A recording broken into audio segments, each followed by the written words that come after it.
Bom dia, é com grande prazer que damos início ao 7º Advanced Seminar on Peirce's Philosophy and Semiotics, e a 17ª Jornada de Estudos Peirceanos, eventos organizados pelo Centro Internacional de Estudos Peirceanos, o CIEP.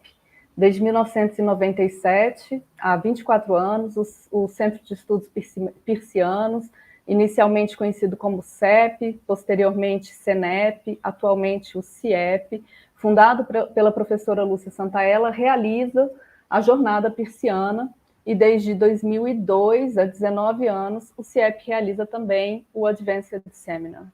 Eu sou Priscila Borges, diretora do CIEP, coordenadora geral dos eventos, que neste ano tem como tema Lembrar Peirce.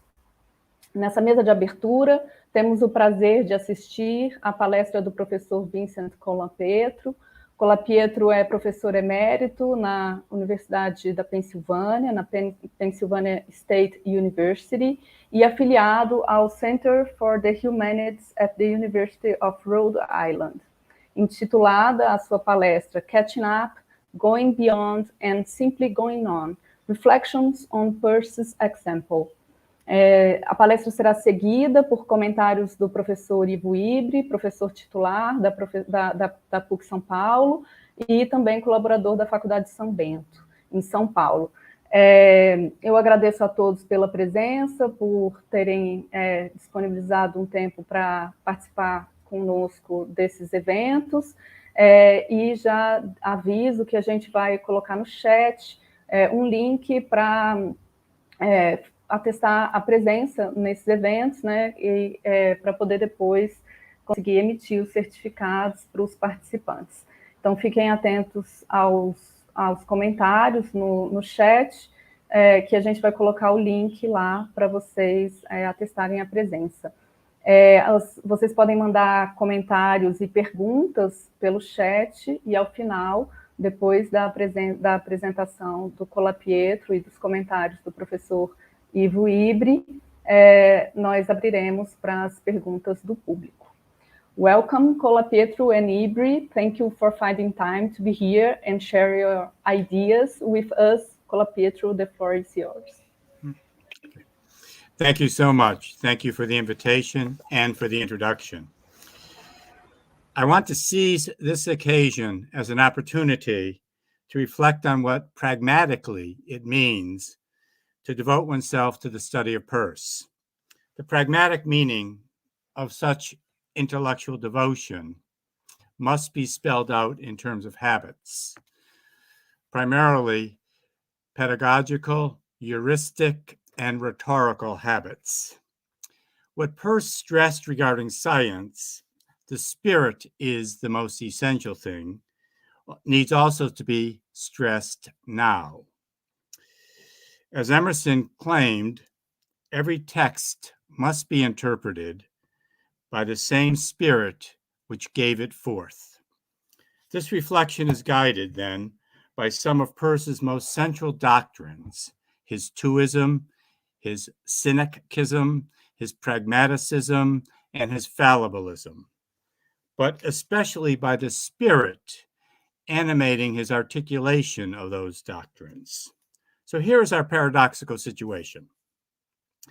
As Peirce scholars, we are in truly a paradoxical situation. If we are faithful to the letter, no less than the spirit of his writings, we must be more than Peirce scholars. He demanded of his readers that they be engaged in the very investigations to which his texts bear witness. In this instance, at least, to follow the thought of another is, in a sense, to think one's own thoughts, to think for oneself, to think that others' thoughts as if they were one's own. And here I quote, "The writer of a book can do nothing but set down the items of his thought. For the living thought itself, the reader has to dig into his own soul. I think I, as author," Peirce continues, "I think I, as author, have done my part as well as I can, but readers must do their part even if it is an irksome chore. That is a chore requiring painstaking, patient, intense, and yet sustained attention. The author does not relieve readers of the task of thinking for themselves, but arranges signs in such a way as to implicate those readers in that task. The meaning of a text, accordingly, emerges out of a dialogue between author and reader in a process in which the psyche of the reader truly invests itself in the signs of the author. Without such investiture, without the reader digging into his own soul, meaning remains latent. It resides in the words on the page only as life resides in a seed which has not yet burst forth into fuller realization of its inherent dynamism.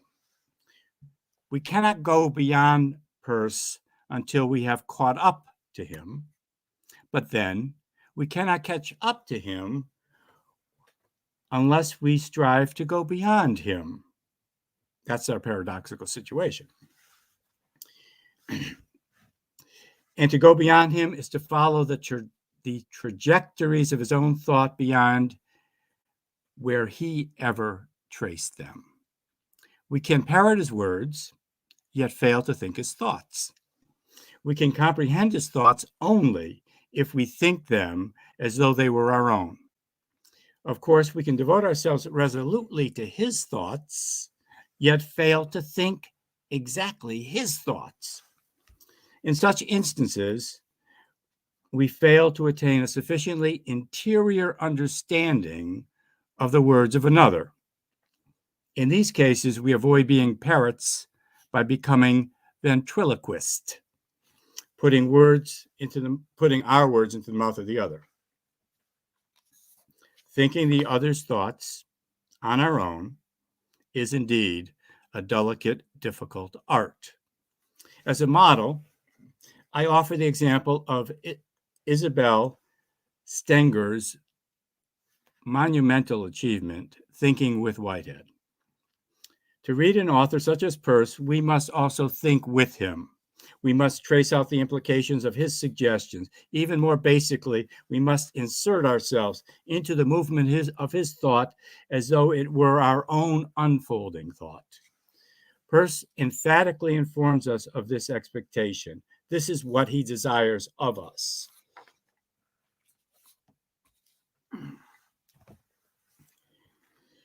We must consider whether we must consider his problems, and we must consider whether the problem being addressed by him is a screen for not only explicitly articulated, addressed by him is a screen for a question not explicitly articulated or consciously felt by him. All I mean is that sometimes the formulations of his problems have to be reformulated by us. His understanding of the human mind allows for this approach to the authorial mind in particular. What our minds are, even at the height of our most reliable self-understanding, self-consciousness, are never more than minds not yet in full possession of their own thoughts, thus not yet in possession of themselves. This inevitably means thinking against Peirce. Thinking with an author continually provides occasions for thinking against that author. This is what Ralph Ellison called antagonistic cooperation, or what I am disposed to call cooperative antagonistic companionship. What I most strongly encourage is going to, or in many cases for us here, going back to the unpublished manuscripts. Once you have heard a person present a paper, it can be hard to read their writings without hearing the sound of their voice. The intonations and inflections enable us to read more deftly the nuances and hesitancies, the anxieties and enticements of the authorial voice. Analogously, to read a range of manuscripts, from those finished drafts ready for publication to those more manifestly exploratory texts in which Peirce is engaged in the drama of inquiry. To read such a range of texts helps to break the illusory authority of the printed word. To witness Peirce painstakingly engaged in a process of self-revision and self-correction, to take note of the words and expressions he crosses out, the ones he inserts, and much else. To do this is in effect to be offered a lesson in fallibilism. The struggle of thought, indeed the adventure of thought, is for the most part more evident in the unpublished manuscripts than in the published writings. These manuscripts are nothing less than invitations to think with Peirce, always with the implicit invitation to think against him. So crucial to my inquiry is a distinction between what Peirce in unpublished manuscript calls elucidation or avowal. He crosses one out, he puts the other one back in, he crosses it out again. And the distinction I want to draw is between elucidation and demonstration or proof. It's not my distinction, it's Peirce's. And he draws it in a number of places, manuscript 470. And I developed this in an article of mine in the Transactions entitled "The Proof of the Pudding." It's an article on Peirce's proof for pragmaticism. Between two lectures in a series given at Lowell in 1903, Peirce made a point of acknowledging Spencer's death. Between the last lecture he gave and the one he was about to give, Spencer had died. In this context, Peirce claimed, when philosophy becomes an adult science, as it will before the 20th century is half over, the first question to be asked in weighing the importance of any philosopher will be, what important truth did that philosopher prove?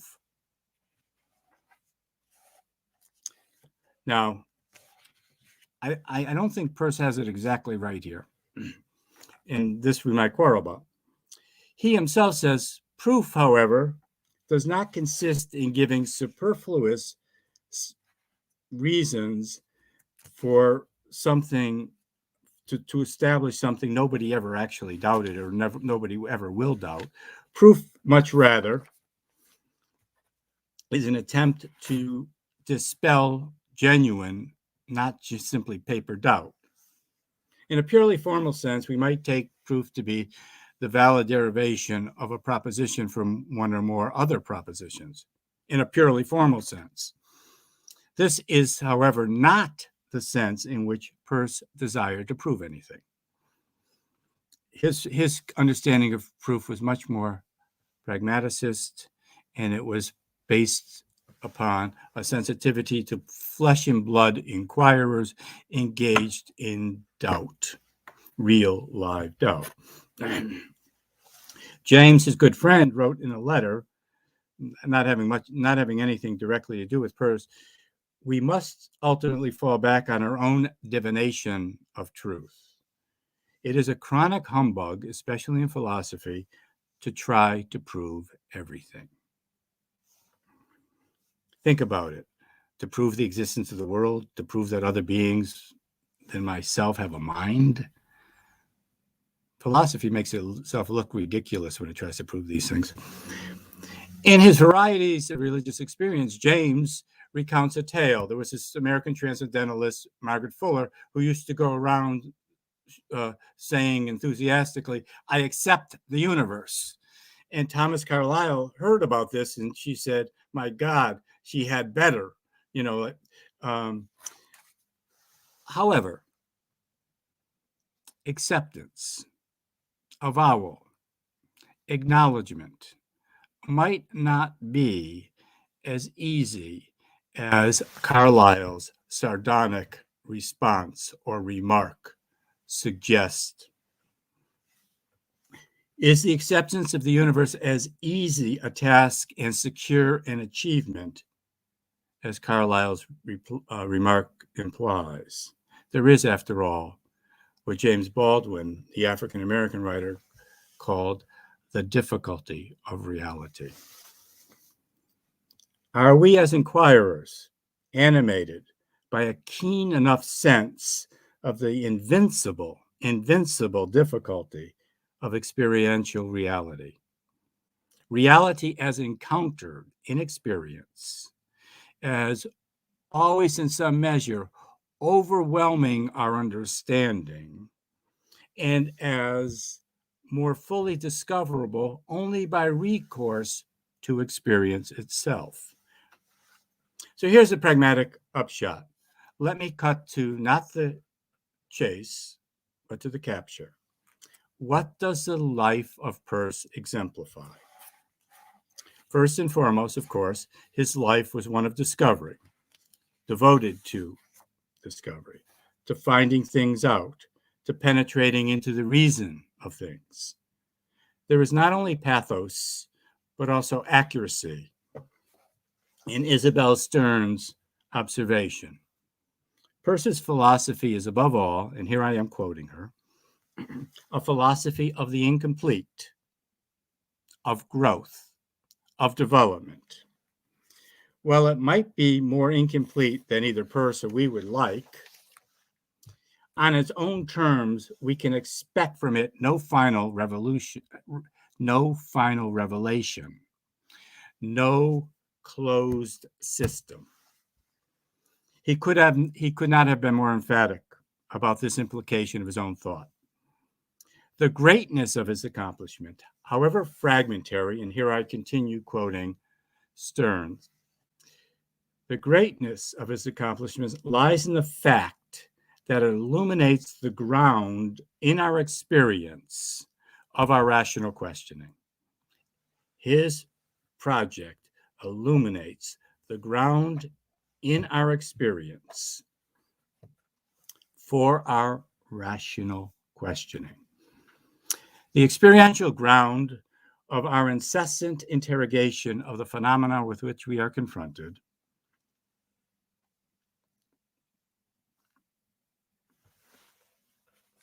is made available to Peirce's readers as a grounding experience. Our experience of reading Peirce's writings must be grounded and must be grounded experientially and must ground us in the experience of taking up alongside him the investigation at hand. The beginning of this task is the cultivation of depths and forms of attention beyond anything we have yet acquired.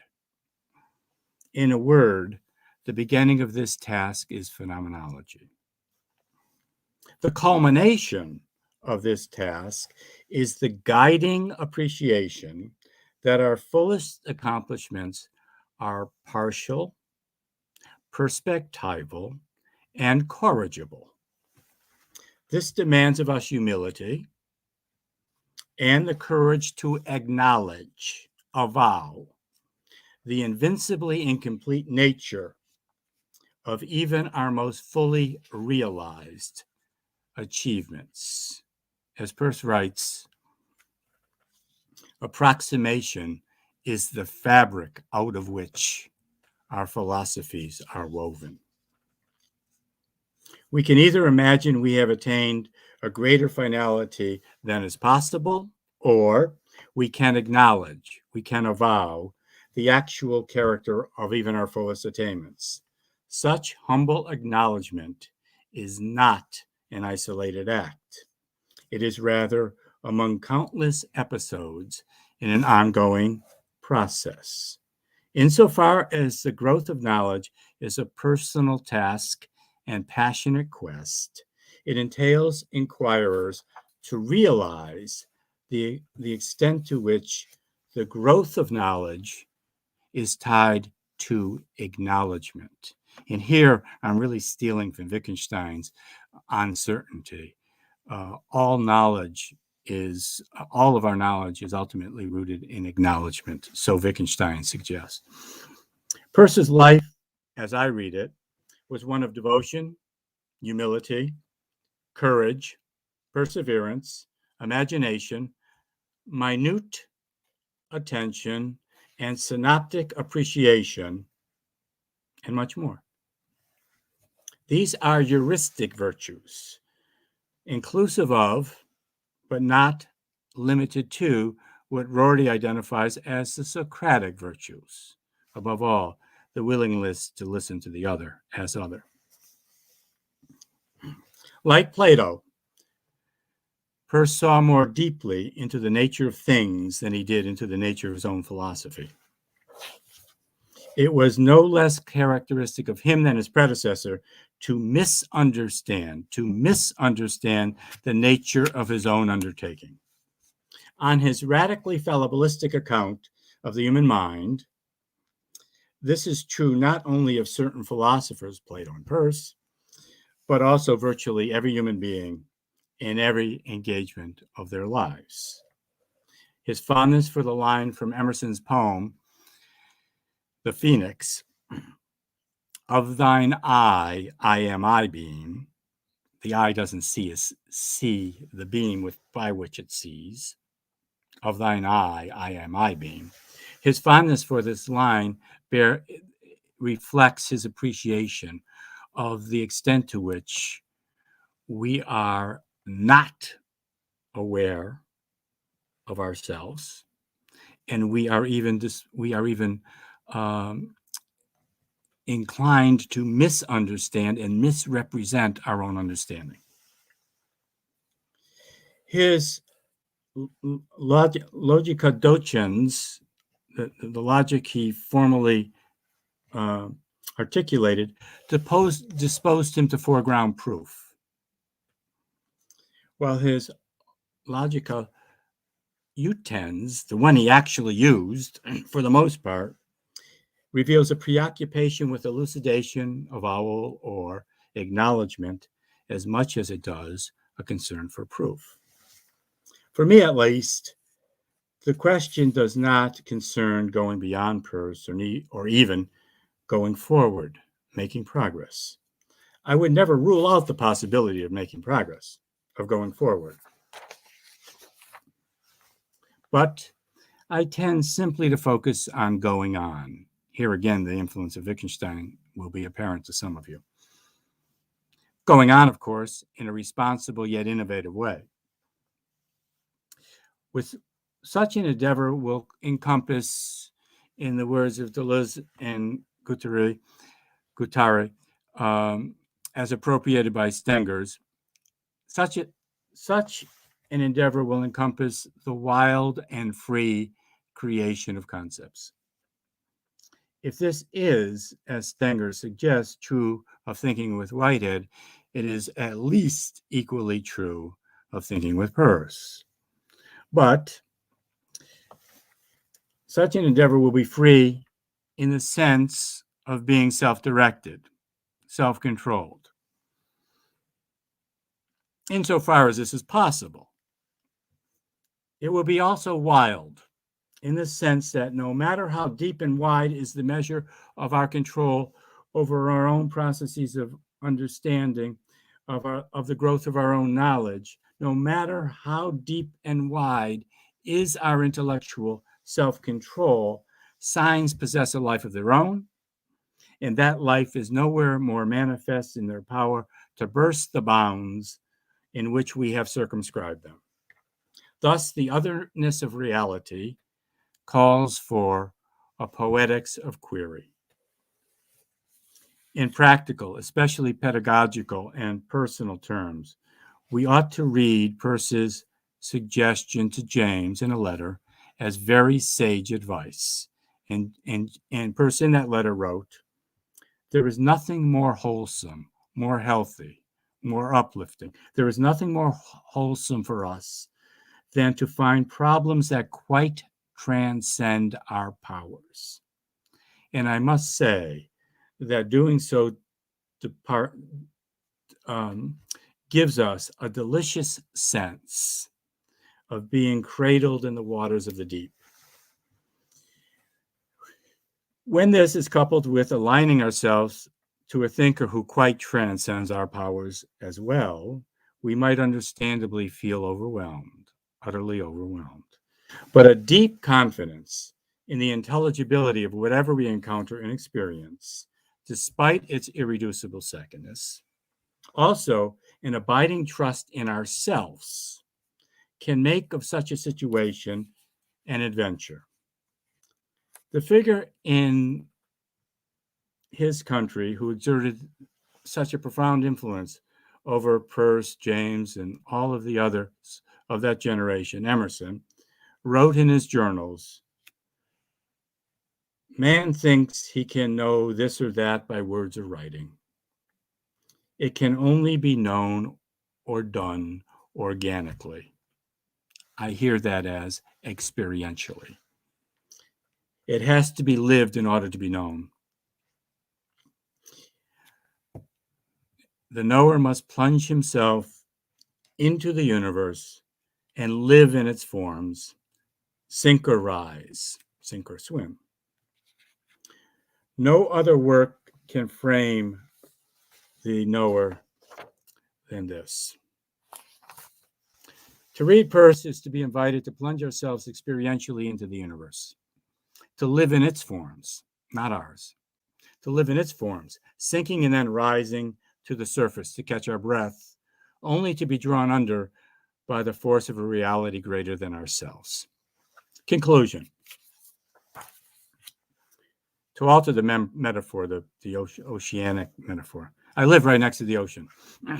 To alter the metaphor, human knowing must be at bottom an erotic dialogue. An erotic dialogue in which the lure of an invincibly elusive beauty is as strong as a respect for experientially imposed constraints. As a participant in such a dialogue, the self is drawn beyond itself. The self is drawn beyond itself, stretched beyond its actual habits and current understanding. The growth of knowledge involves nothing less than a transfiguration of the self, including an acknowledgement of the need for such a transfiguration. In turn, such a transfiguration of the self can only be accomplished in the pursuit of beauty. At once, a beauty incomparably gentle and at some points unexpectedly cruel. The cumulative effect of disorienting shocks, experiential surprises, can generate a deep wariness toward the novel, toward reality as the power to unleash such shocks, toward reality in its utter otherness. But the childlike faith in delightful surprises, elevating frustrations, need not be childish. In fact, it is not. It's the height of maturity. We have to become children again. Only by becoming like children again, capable of being unabashedly in love with the beauty of the universe, can we be either Peircean inquirers or simply adept readers of his very challenging text. In this erotic dialogue, we are all never much more than amateurs, as the etymology suggests, untutored lovers. Our love, if it is truly love, is in effect a tutelage, since the beloved, in this case, nature and vision, and here I quote Peirce, as something great, and beautiful and sacred and eternal and real. Our beloved as nature, so envisioned, if only we are sufficiently patient, careful, observant, persevering, imaginative, minutely attentive, synoptically appreciative, our beloved nature will disclose herself somewhat to us if we are animated by these virtues. Is Peirce's life not an exemplification of such heuristic eros? This is at least how I read that life. My love of this figure has been, in its own way, a tutelage in methodeutic. My hope today is to have borne faithful witness to what, for me, have been invaluable lessons derived from that tutelage. Obrigado.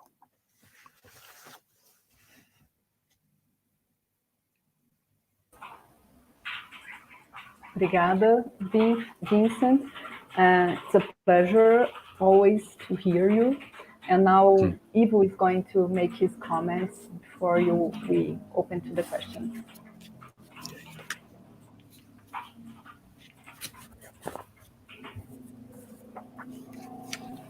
Tá vendo aí, Priscila? Obrigada, Ivo. Prazer.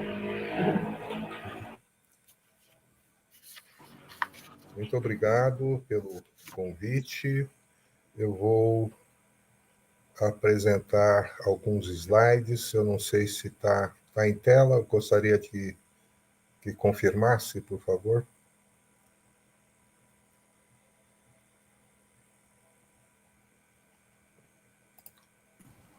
Está em tela. Está em pode tela. Colocar em... Ok. Está em tela. Agora, se quiser, pode colocar em tela cheia. E aí vai Vou colocar em tela cheia. Tá. Perfeito. Muito obrigado. Pronto. Obrigado.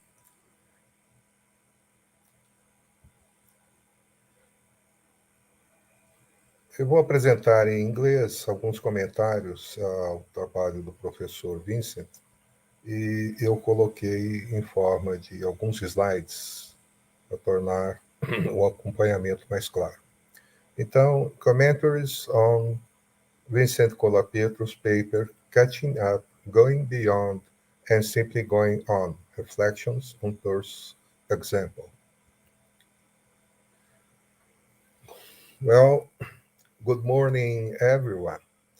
First of all, I would like to thank the International Center for Peircean Studies for the kind invitation to once again participate in the advanced seminar on Peirce's philosophy and semiotics, now in its 7th edition. I'm honored for the opportunity to once more read and comment on Professor Vincent Colapietro's new paper. To start this set of commentaries, it is important to say that if the spirit in which an investigation is carried out, as Colapietro points out, is the most essential thing, it can be said that Peirce lies in the constant flexibility of being contradicted by spirits. Otherness is, as you know, the main characteristic of reality in Peircean sense, and it brings with it and at once a myriad of propedeutic elements, even extensible to a possible poetic phase, which underlie a philosophy above all of the incomplete, of the in futuro. The so-called exemplar aspect of Charles Peirce highlighted by Colapietro indeed flows from the spirit behind the letter to the reader's spirit, especially under one situation. It is fruitful to return and dive amidst the most uninhabited residues that contributes to reveal the spontaneous vivacity of Peircean thought, namely his unpublished writings.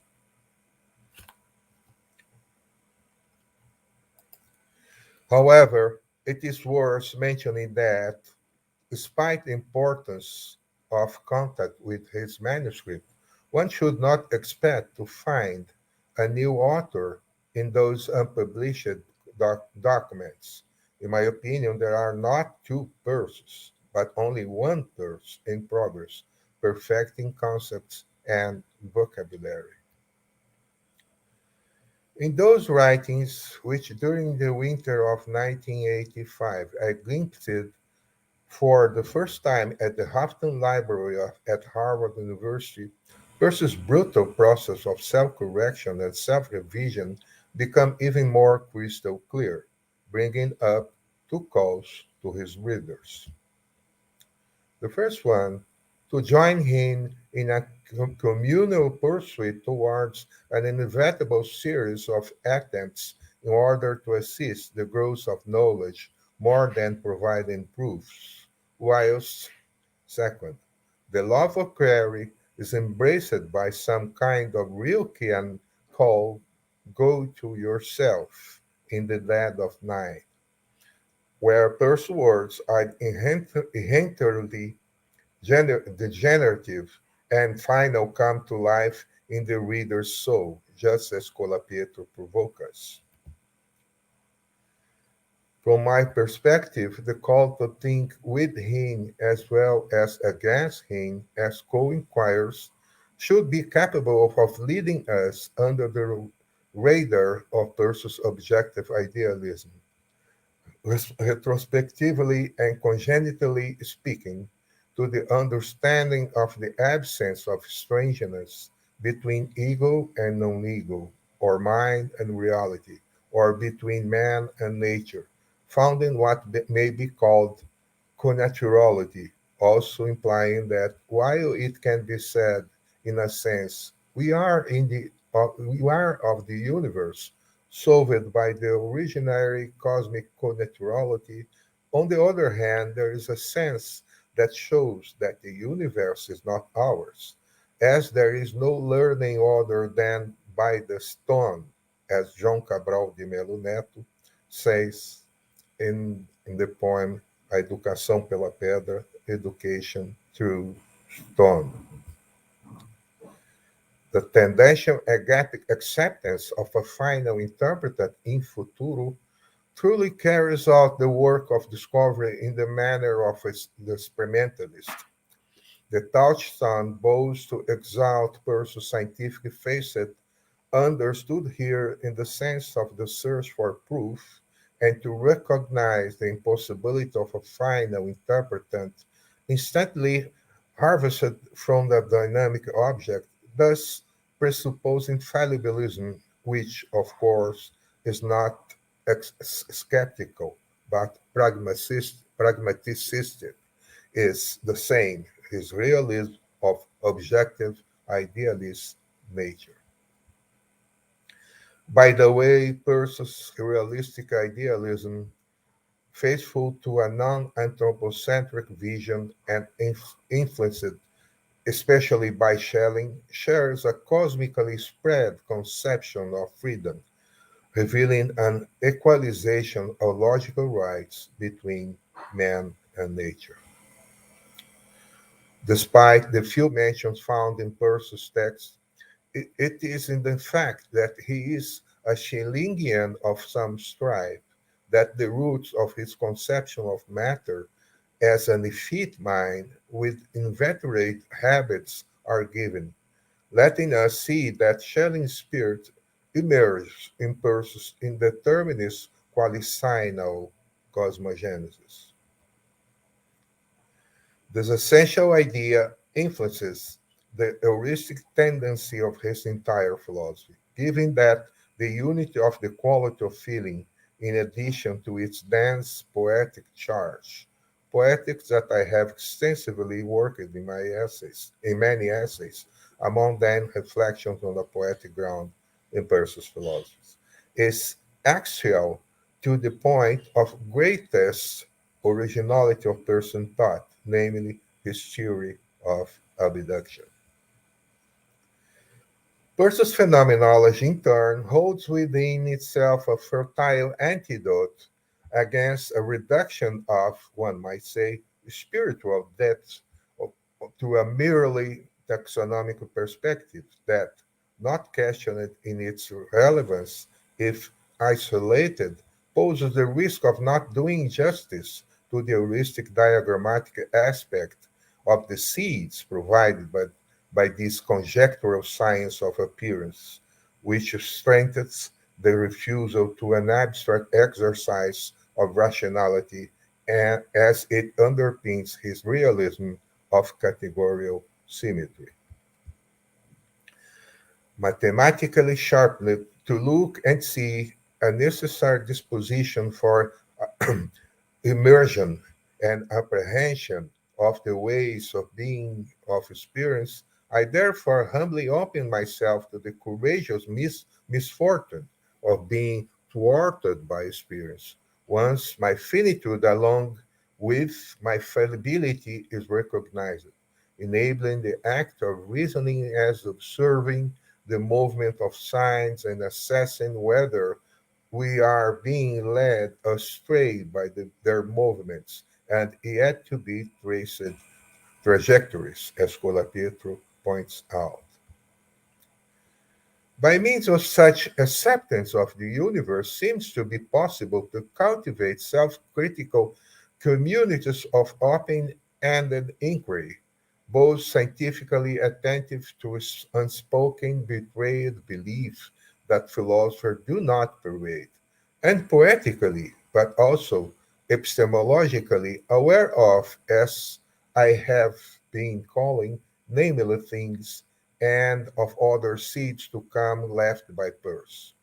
A set of riches that, I believe, as the example of Peirce's intellectual life certifies, may strengthen us in the face of T.S. Eliot's outrageous question: where is the wisdom we have lost in knowledge?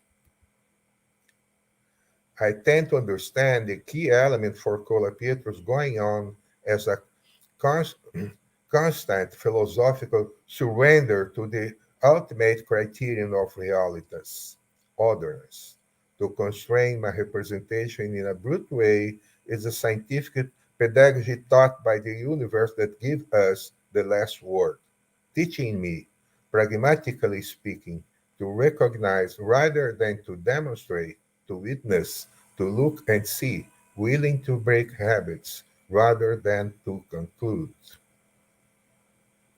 Thus, as Colapietro states, as much as there is only one way to learn to swim by jumping into the water, there is only one way to carry on, therefore expand Peirce's laboratory philosopher. Example, surrendered to the phenomenon of what is independent of what I think, and train it to sharpen the signs that disturb the fidelity to the object. I let myself be soaked by a contrite fallibilism, not leading me to give up the community race for the final interpreter or to celebrate an innocuous and sterilizing skepticism, for nothing should exempt us from participating with its burdens and benefits in the arduous search for scientific consensus. Leads me indeed to the appreciation that our fullest accomplishments are partial, perspectival, and constantly corrigible. Having made this set of comments, I would like to return to Professor Colapietro with the following questions. I think the fruitful distinction you made between possible acts of going forward and going on in relation to Peirce's spirit is very opportune, and it reveals the desire to guarantee fidelity, commitment to the word, without giving up the aspects of innovation, commitment to the risk spirit, opening paths so that in the poetic saga of experience, self-control guides us to investigate freedom, while only the wide otherness of the real, endowed with its own life, will be able to burst the bounds in which we have circumscribed the science. Thus, one can see in the otherness resides a factor that will constrain the mere invention in the name of a true discovery.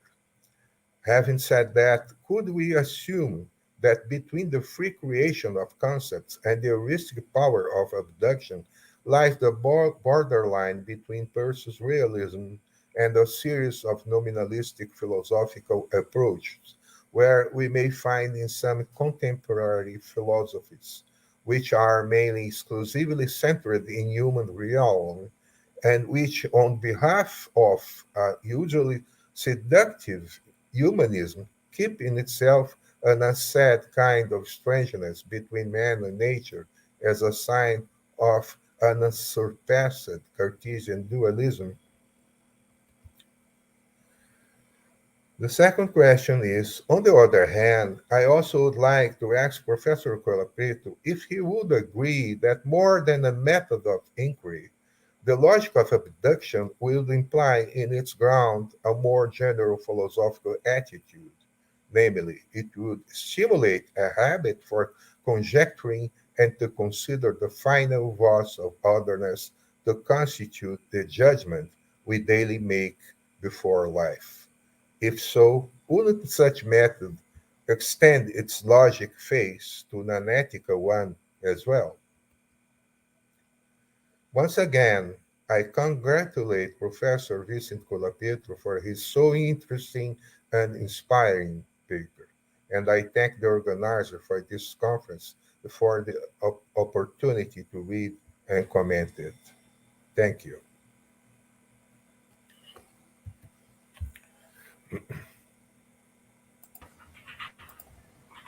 Obrigada, Ivo. Eu vou passar a palavra para o Colapietro, so you can answer the question. See. Thank you for that insightful, it's self-inspiring, and helpful, generous response. I will be very brief. I'll make 4 points. And one actually is, it might sound like a criticism, but I do not think so. You stress the otherness of reality appropriately, understandably. I would suggest that, and you know this as well as I do, that at the second grade of clarity in terms of abstract definition, reality as other is foregrounded. But at the third grade, the pragmatic level, thirdness is foregrounded. They're not separate. They are distinct. And we cannot fail to bring in firstness. And so I'm not so while it is important given our contemporary nominalistic cultures and disciplines, while it is important to stress reality in its irreducible otherness, it is equally important to stress reality in its, in a sense, abysmal intelligibility. I mean abysmal in the etymological sense. We cannot get to the bottom of it. No matter how deep we go, there's always somewhere, it's an abyss. An abyss. There's always a deeper level to be reached. So my point regarding reality is this. Peirce's categories serve us well, and we have to think about the firstness, secondness, and thirdness of the real. You know this as well as I do. And I appreciate the occasion and the motivation to stress the secondness, the otherness, but I also think it's important to remind us that reality is multifaceted, multidimensional, and Peirce's three categories allow us to articulate the dimensionality of reality. You have convinced me long ago, Ivo, that I have stressed Hegel too much and ignored Schelling too much. I am completely convinced. And I have actually, I hope to be an example of a philosopher who actually learns from other philosophers. So I think all of you are too. But so frequently we dig in and we say, well, that person's wrong, and we have all kinds of fancy rationalizations and justifications why we should continue doing the thing we've always been doing. But I like to be knocked off my horse. And I have taken with the utmost. I've been engaging for more than a few years now in an intense, serious study of Schelling. He is such an immense and difficult philosopher that I do not feel yet confident to write about him. But I think you're absolutely right that seeing Peirce as someone who's drawing upon Hegel, but in very important respects, drawing as deeply or more deeply upon Schelling is crucial. We don't get Peirce right unless we enter the spirit of his thought in which he's attending to the letter and the spirit of Schelling's text. Amen. Quickly. I am not I think you and I are in substantive agreement regarding what I hear as the answer to your own questions. I think your answer is in some ways implicit in the way you pose the question. And if I am hearing you accurately, I want to say yes, yes. But I want to say very quickly,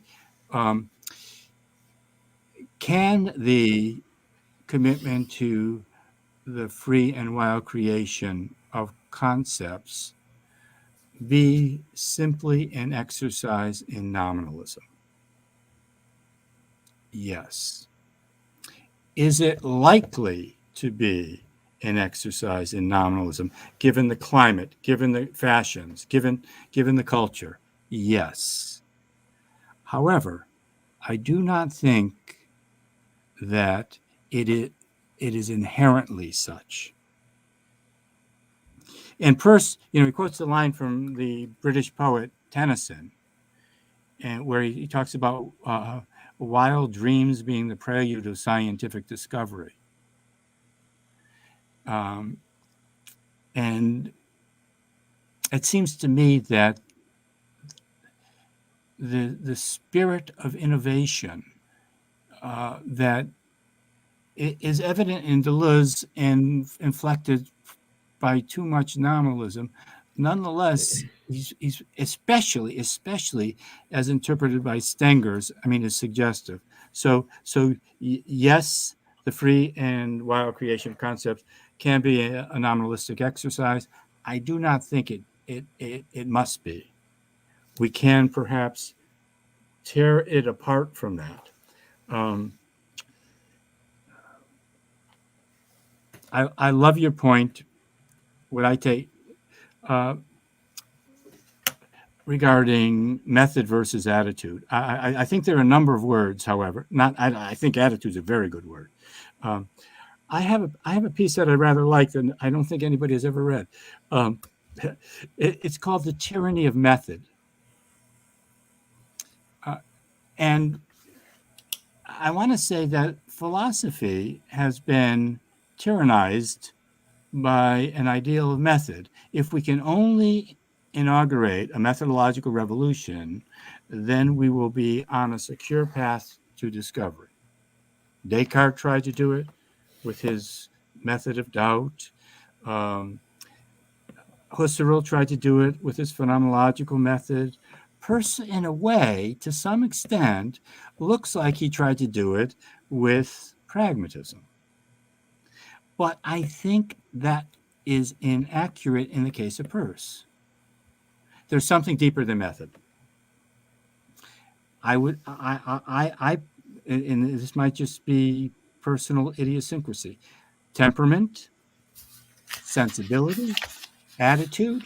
We can, and I don't think it's a mere quibble about words, but I think the pragmatic sensibility or temperament is deeper than the pragmatic method, and the method, the sensibility can be formalized, crystallized, codified in method, but there's always more to the sensibility than ever is crystallized in the method.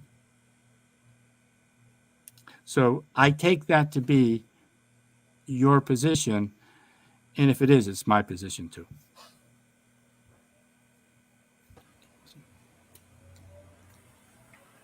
Thank you, Vincent. We have some questions that came from the YouTube chat, so I would like to read it to you.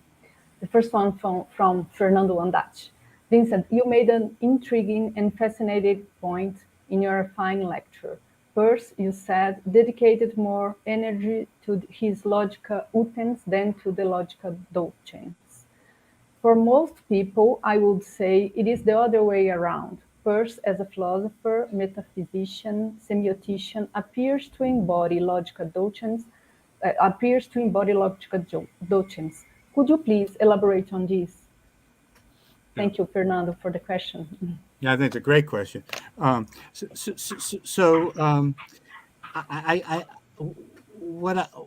take Peirce's position to be that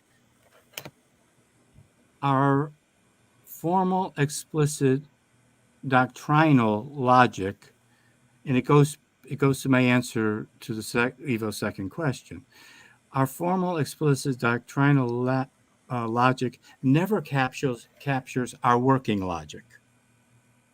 There's always more subtlety, more power, more dynamism, more vitality in our working logic. And so yes, Peirce is trying to translate as best and accurately as possible his actual working logic. So on the surface, he's devoting all of his attention to, or not, he's devoting most of his attention to doctrines. But his pragmaticism ultimately seems to me to realize, to appreciate that utens, the logic we use in practice, is the real deal. And as much, his famous example, the billiard ball player is not going to use analytic geometry in certain contexts. And Peirce's talk about an excessively hypochondriac, we can be hypochondriacs in trying to engage in excessive, too scrupulous attention to formalizable, crystallizable, explicit logics. So it's precisely firstness and thirdness. It's logic and it's logical utens and its firstness in its tacit practical guiding function, and then at the level of thirdness, logical utens as a set of habits that are only partially able to be made explicit in maxims, formula, principles. So while it looks like he devoted more attention to doctrines and utens, I want to say his focal preoccupation, and I think I can draw upon Ransdell here, Joe Ransdell. His focal preoccupation was ultimately the artful cultivation of utens. I hope that answers or responds in some fashion. Yeah, thank you, Colapietro. And we have then another question from Guilherme Sestari, which is how Peircean ground ideas can help us first collectively address the apparent relation between digital media and misinformation, and 2, discover, empathize, and communicate with others, with other kinds of expanding intelligence, such as machines, animals, plants, and fungi. Yeah.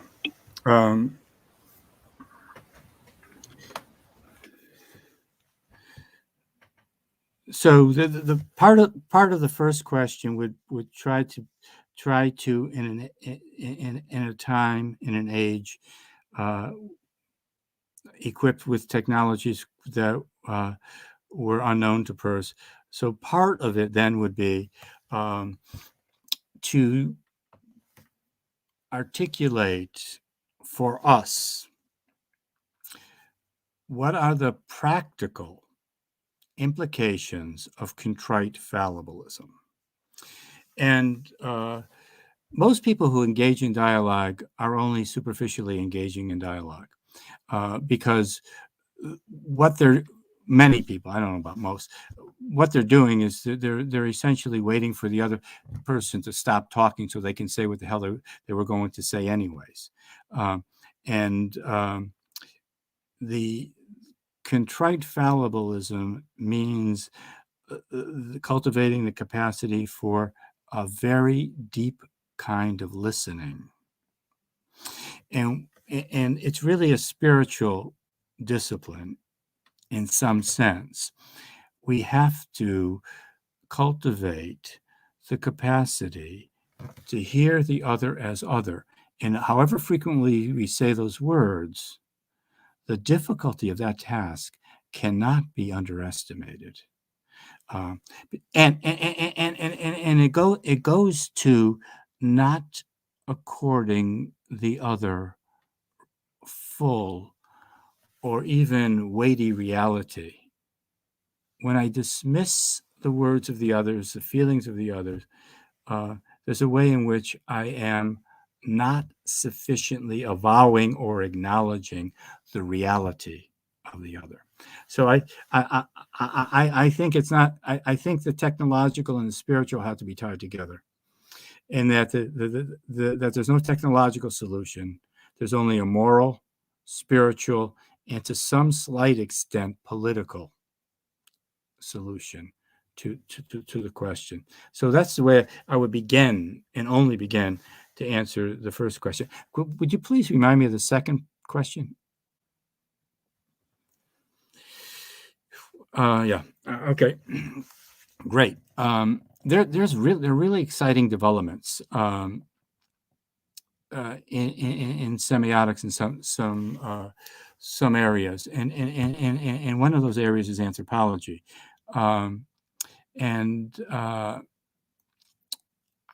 the notion. There's a wonderful book, and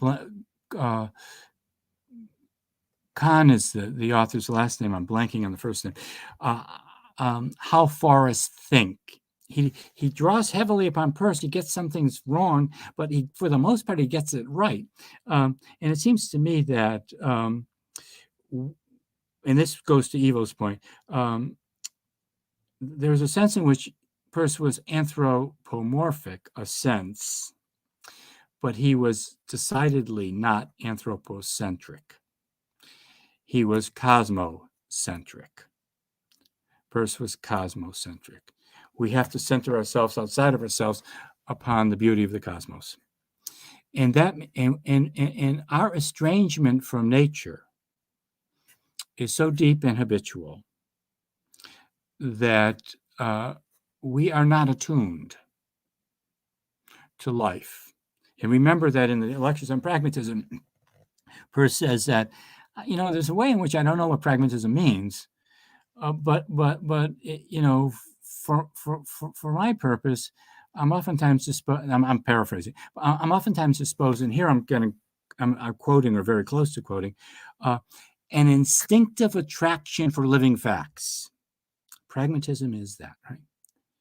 And so, are we attuned to the phenomena of life?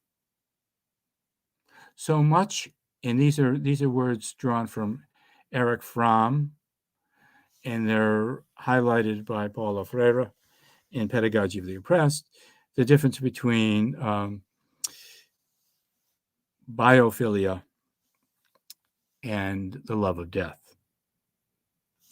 So it seems to me that we have to cultivate the instinctual attraction to living phenomena. And while physics has dominated our understanding of science, it seems to me that the biological sciences have not fully had their day.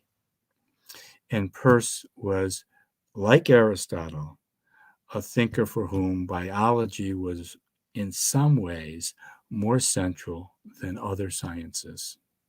Biology gives us, it's rooted in a sense of the living, and its pursuit is, in some sense, a further manifestation of our instinctual attraction for living phenomena. So those are ways in which I would begin, and just begin, to respond to those two very fine questions. Thank you. Soraya Ferreira has one question. What is the role of firstness? So, yeah. So firstness plays a very large role. And if we return to the question of reality, one of the ways in which firstness surfaces is that we can talk about the otherness of reality. We can talk secondness. We can talk about the intelligibility of the real, thirdness. But if we start there, we started too far down the road. So there's the expression I like to use in this regard is intimations of intelligibility. I don't know that this phenomenon can be understood by me or anybody else, but there is sufficiently this allure. The reality has its firstness. It allures me. It calls me to it. It intimates in a vague, elusive way that it is intelligible. So there's the intimations of intelligibility at the level of firstness. There are those moments when the house comes crashing down and our expectations are stymied or stifled or frustrated. There's reality in its secondness saying, no, for the purpose at hand, you don't have it anywhere near right. And then there's this ongoing quest that is committed to the thirdness of the real. But that is all. There's some degree of allure. The reality in its firstness has the capacity to draw us out of ourselves and toward it. And as with all instances of firstness, it is extremely, if not in principle, difficult, impossible to describe or identify. There's right. So firstness is absolutely crucial, and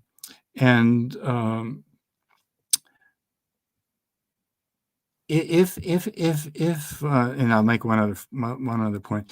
If human knowing is at bottom an erotic dialogue, there is a sense in which my capacity to see the familiar afresh, to see the familiar in its firstness. Oh, that's not just somebody with whom I'm familiar as I am with that person. But there is a sense in which to encounter the familiar as strange is important. And that's a complex interplay between firstness and secondness at the very least.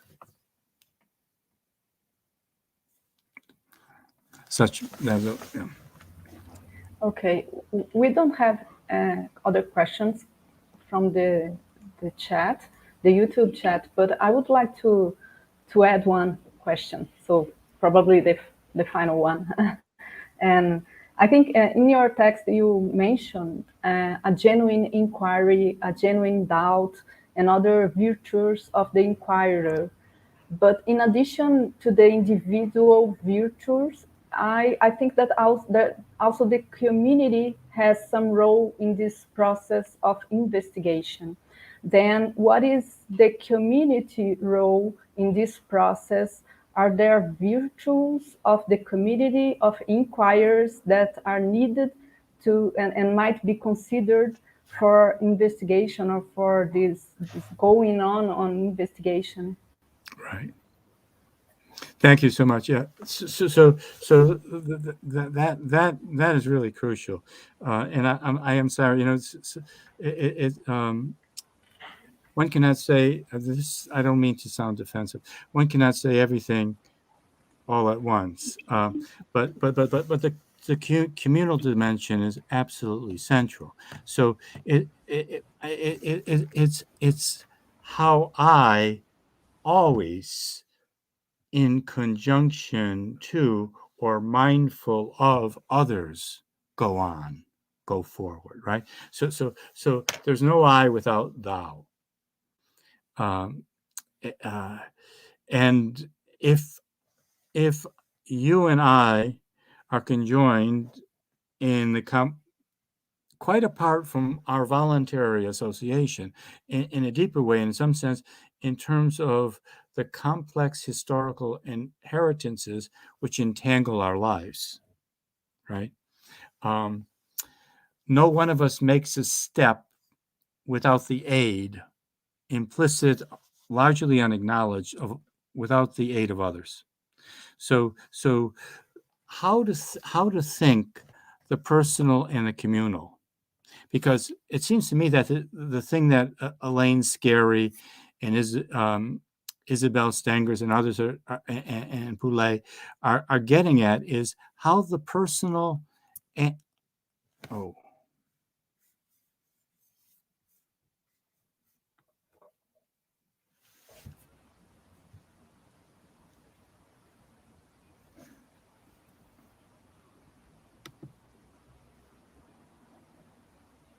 That's fine, Colapietro. Can you hear me? Yes, we do. Okay, I can't see you, but that's okay. How the personal and the communal are inextricably intertwined. So my achievement is at once singularly personal and essentially communal. Great, thank you. And so we don't have more questions, and I will finish this session. Thank you very much, Colapietro and Ivo, for sharing your ideas with us.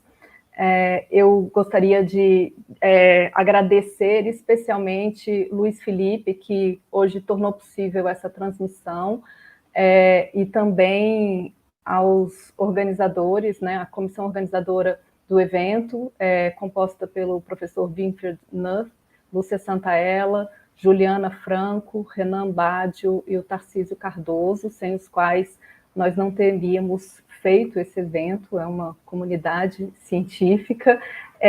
Hoje à tarde a gente tem as comunicações da jornada, serão 2 comunicações. Quem se inscreveu na jornada já recebeu os links, caso contrário, nos envie um e-mail para o e-mail da jornada, que está disponível no site.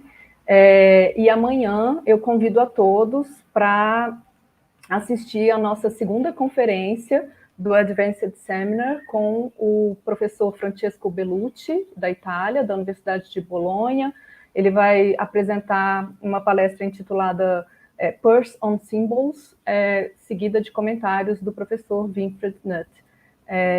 Será amanhã às 10 horas, nesse mesmo canal do TID da PUC. Obrigada a todos, agradeço e fico por aqui. Thank you. Até amanhã.